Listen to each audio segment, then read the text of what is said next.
Bom, sobre a morte a gente pode dizer o seguinte. Primeiro, a morte no ser humano não é como nos animais. A morte é um mistério de separação. Sem o pecado o homem morreria? Morreria e não morreria. A morte não teria o gosto de morte que tem. Veja. Seria uma transformação sem o pecado, suave, né? Seria a gente chegar a isso que eu disse, sem sofrimento, sem passar por essa experiência amarga, travosa, que a gente chama de morte. Porque a morte, com essa cara feia que ela tem, é causada pelo distanciamento de Deus. Desde que o homem pecou, e para usar a imagem do Gênesis, foi para trás daquela moita, quando Deus procurou o homem, ele estava atrás da moita, escondido. Desde aquilo ali que a gente vive fugindo de Deus. A gente confia desconfiando.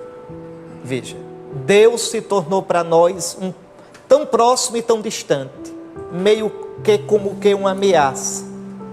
De modo que o salto na morte é sempre um salto, por mais que a gente creia, de vez em quando vem aquela pergunta chata, danada. E se não for verdade? E se não tiver nada? Veja. Por quê? Porque o homem com o pecado fechou-se para Deus. Isso está na gente. O santo não tinha medo de morrer, né? Aí é que está. Veja bem, vou entrar nisso agora. A morte é primeiramente um mistério de separação. Separação da alma e do corpo. Separação desse mundo. Separação da minha vida, o que eu amei, o que eu construí, o que eu fiz. Separação das pessoas que eu amo. Separação dos meus planos. A morte é danada. Não pergunto se eu tenho um compromisso no outro dia, se tinha alguém me esperando. Nada. Não respeita nada, ninguém. A morte, vou usar uma expressão nordestina, a morte mangou dos brasileiros todos. A gente esperava que o Tancredo Neves fosse o presidente da República. Na véspera, a morte nem ligou para a gente. Levou o Tancredo. Veja o que é a morte. A morte nos desmoraliza. A morte está associada ao pecado. A morte tem o cheiro de absurdo. Quando é uma pessoa idosa que morre depois de uma vida bem vivida, a gente ainda atura. E quando é um jovem? E quando é uma mãe que deixa filhos para criar? E quando é uma morte por uma injustiça gritante? A morte é terrível, é terrível. A morte não é bonita. Agora, atenção, o homem não morre como os animais morrem. Os animais não sabem que vivem, também não sabem que morrem. Só o bicho homem, você sabe que vive. E você diz, como é bom viver. E só o homem sabe que vai morrer. Isso quer dizer que o homem é o único bicho que tem que dar um sentido à morte dele. Por um lado, a morte é algo, professor, que vem, quer eu queira, quer não. Por outro lado, eu tenho que dar um sentido. Eu posso morrer como um derrotado, eu posso morrer angustiado, eu posso morrer praguejando, ou eu posso fazer da minha morte o melhor momento da minha vida. Cristo fez da morte dele, veja, por fora, a morte foi imposta a Cristo. Foi preso, levado na marra, mas por dentro, Cristo fez da morte dele um ato de amor. Pai, nas tuas mãos eu me entrego. Então nós somos, cada um de nós é chamado a dar um sentido para a sua morte. E aqui, meu amigo, vale o ditado do povo: tal vida, tal morte. O sentido da minha morte eu vou plantando na minha vida. Se a minha vida foi uma amizade com Deus. Como se vive, se morre. Exato. Por isso, santos. Veja, São Paulo tinha tal... Ele que disse, para mim viver é Cristo. O que era morrer para São Paulo? Está em Filipenses 1. O meu desejo é partir para estar com Cristo. Veja, para São Francisco a morte é a irmã. Para Santa Teresinha ela não morre, entra na vida. Santa Teresa diz, vivo sem viver em mim e tão alta vida espero que morro porque não morro.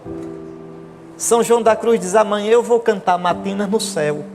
Em Maceió tem uma freira velhinha que depois da missa ela se levantava e ia lá no sacrário. Eu gostava de ver só para mangar. Mangar quer dizer gozar. Seminarista é bicho perigoso. Aí eu ficava olhando, a freira ia, já velhinha, chegava no sacrário, alisava assim, fazia: homem, me leve.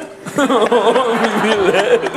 Eu dizia: olha, o senhor já levou. Aí dizia lá, as irmãs da turma dela todinha: esqueceu de mim, foi. Veja, para essa irmãzinha, a ficha, né? Essa irmãzinha chegou a uma tal amizade com Cristo que ela mudou o sentido da morte. É por isso que a gente não chama a morte de Nossa Senhora de morte. Dormição. Nossa Senhora morreu, mas o modo como ela viveu a morte, Dormício, né? não é? Imagine a doçura de quem sempre foi amiga de Deus. Imagine a alegria de encontrar seu filho na plenitude da glória. A gente não tem a ousadia de chamar essa morte de morte. A gente chama dormição. Dormição da Virgem Maria. Então, vejam, a morte, ela é vencida em Cristo. Cristo morrendo, abriu o caminho da vida.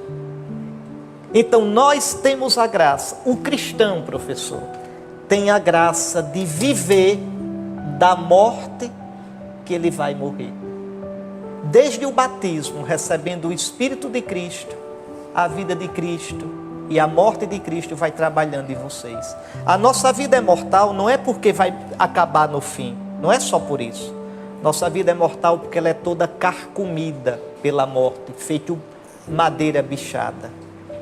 É morte cada saudade, cada derrota, cada tristeza, cada medo, cada angústia, cada frustração. A nossa vida é morte o envelhecimento, é morte as forças começarem a faltar. Veja, então a nossa vida é toda mortal. Eu posso viver isso como uma derrota maldita, ou eu posso ir unindo as minhas mortes à morte de Cristo. De modo que a morte de Cristo vai trabalhando em mim, e a vida de Cristo, veja, no seu Espírito Santo, recebido no batismo como vida, na crisma como força, na Eucaristia como amor que dá vida, a vida de Cristo vai sendo plantada em mim. Até que quando eu der o último ponto nesse mundo, a morte termine o trabalho dela. A minha alma vai ser transfigurada em glória, na glória de Cristo, e o meu corpo no fim dos tempos transfigurado na glória de Cristo. Então, repare como é bonita a nossa esperança. Veja, então é dado ao cristão a morte, e eu penso muito na minha morte, não penso com tristeza não. Eu só penso preocupado com uma coisa: Senhor, que eu saiba morrer. Mas para eu dizer isso, eu tenho que dizer primeiro: Senhor, isso eu peço, ajude-me a confiar em Ti até o fim, para que o último momento da minha vida de consciência, eu possa dizer, ou com palavra ou com um ato só, com um pensamento: Senhor, eu Te busquei a vida toda, e agora, com toda a confiança do meu coração, eu pulo nas Tuas mãos. Eu vi um santo dizendo assim: para morrer bem, tem que morrer antes de morrer. Sim, isso que eu estou dizendo. Quer dizer, é viver uma vida, veja, desapegado, né? Então a morte de Cristo vai trabalhando em mim. O cristão nunca morre sozinho. O cristão nunca sofre sozinho. É com Cristo. Então a morte não é uma desconhecida da qual eu vivo fugindo. Um cristão não foge da morte. Serenamente caminha para ela, sabendo que Cristo transformou o sentido dela. Eu já fui jovem como vocês. E sonhava em ser feliz.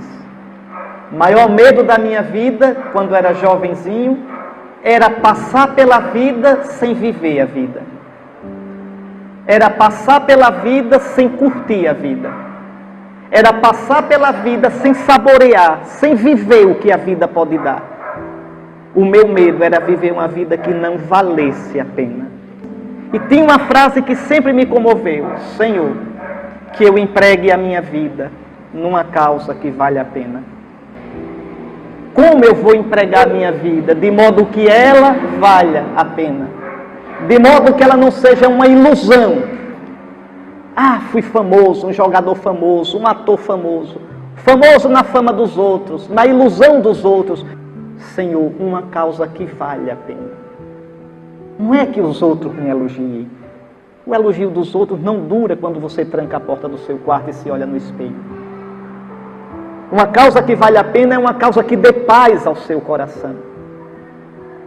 Uma causa que vale a pena é uma causa que só faça com que você saiba, se sinta que vive na verdade. Eu empreguei minha vida naquilo que realmente é a verdade.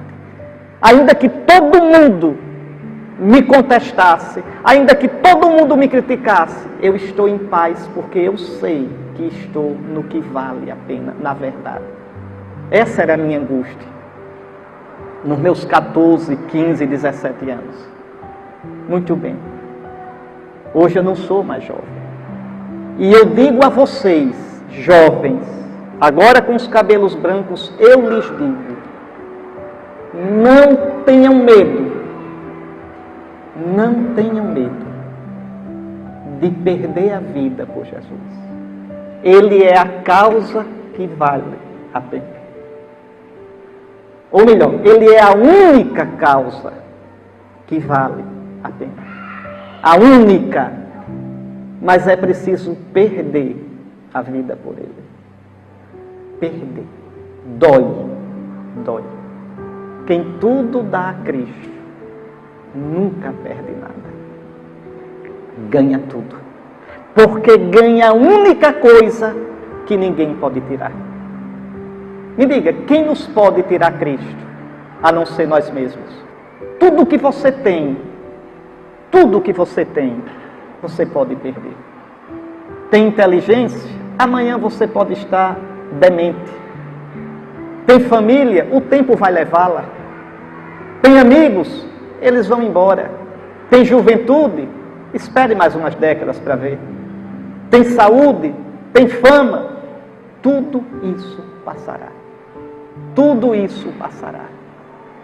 A única coisa, a única, que vocês terão sempre, e cada vez mais profundo, e cada vez inundando mais de paz, é Jesus, nosso Senhor. Jesus.